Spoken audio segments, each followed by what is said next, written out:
Assalamualaikum warahmatullahi wabarakatuh. Perkenalkan, nama saya Yuda Saputra dengan NIM 40122111133. Kali ini kita kali ini saya akan menjelaskan tentang bagaimana efektivitas Undang-Undang Nomor 39 Tahun 2014 tentang perkebunan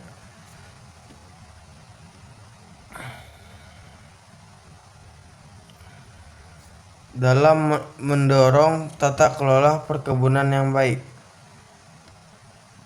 Undang-Undang Nomor 39 Tahun 2014 tentang perkebunan merupakan regulasi yang dirancang untuk mengatur dan mengarahkan keberlanjutan, keadilan, kemanfaatan sosial ekonomi, sekaligus memberikan perlindungan terhadap lingkungan hidup dan hak-hak masyarakat sekitar.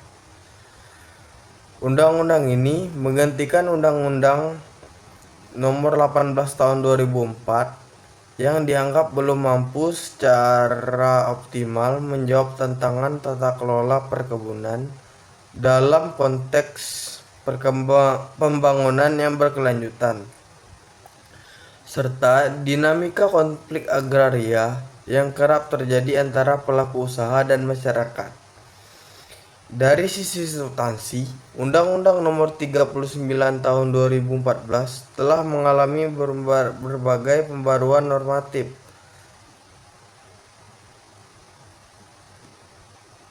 Salah satu aspek penting yang mengalami pembaruan normatif ialah penguatan kewajiban pelaku usaha perkebunan untuk memperhatikan aspek-aspek penting mengenai dampak lingkungan, yaitu AMDAL, serta memperoleh izin usaha perkebunan yang sah sebelum memulai kegiatan operasional.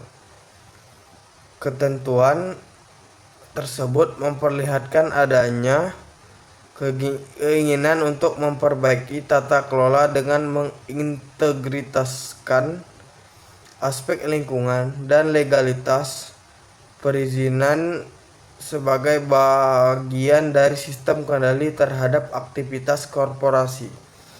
Namun, dalam praktik implementasinya, efektivitas undang-undang ini masih menghadapi berbagai tantangan,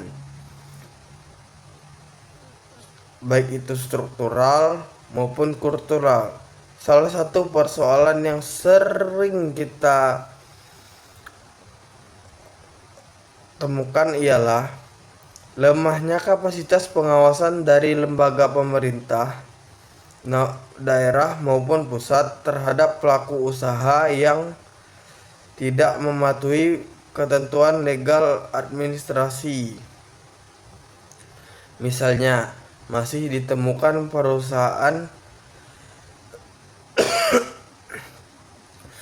perkebunan yang beroperasi tanpa izin lengkap dengan luasan tanah yang melebihi yang diizinkan, atau bahkan perusahaan yang tidak menyusun dan menerapkan AMDAL secara memadai.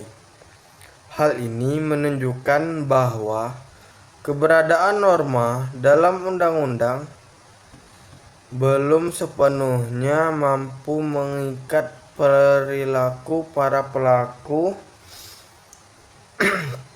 usaha apabila tidak diiringi dengan sistem pengawasan yang baik.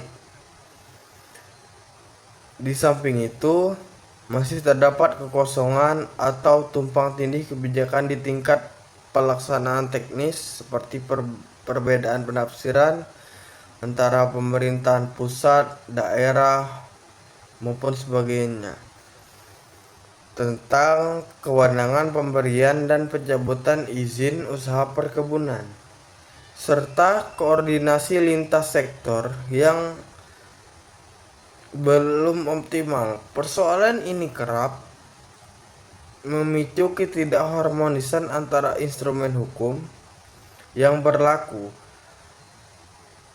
seperti praktik birokrasi, sehingga tujuan utama pembentukan undang-undang yang menciptakan tata kelola yang transparan, akuntabel, dan partisipatif menjadi sulit tercapai serta menyeluruh. Efektivitas dari undang-undang ini juga diuji melalui kemampuannya dalam merespon dinamika konflik lahan antara masyarakat adat dengan perusahaan perkebunan. Undang-undang ini memang memuat norma yang mengatur pengakuan dan perlindungan terhadap masyarakat perkebunan serta mewajibkan pelaku usaha untuk menyelesaikan konflik agraria melalui pendekatan musyawarah. Namun, karena minimnya sarana mediasi yang netral dan kuat, serta dominannya posisi korporasi dibandingkan masyarakat dalam relasi kekuasaan di lapangan. Dari keseluruhan uraian tersebut dapat disimpulkan bahwa secara normatif Undang-Undang Nomor 39 Tahun 2014 telah mengandung prinsip-prinsip dasar tata kelola yang baik dalam sektor perkebunan. Namun, dalam praktek implementasinya, efektivitas undang-undang ini sangat bergantung pada kapasitas kelembagaan, konsistensi penegakan hukum, harmonisasi kebijakan sektoral, serta keberpihakan terhadap prinsip keadilan sosial dan lingkungan. Sekian dulu penjelasan dari saya. Apabila saya ada salah kata, saya minta maaf. Pada Tuhan saya mohon ampun. Wabillahi taufiq wal hidayah. Wassalamualaikum warahmatullahi wabarakatuh.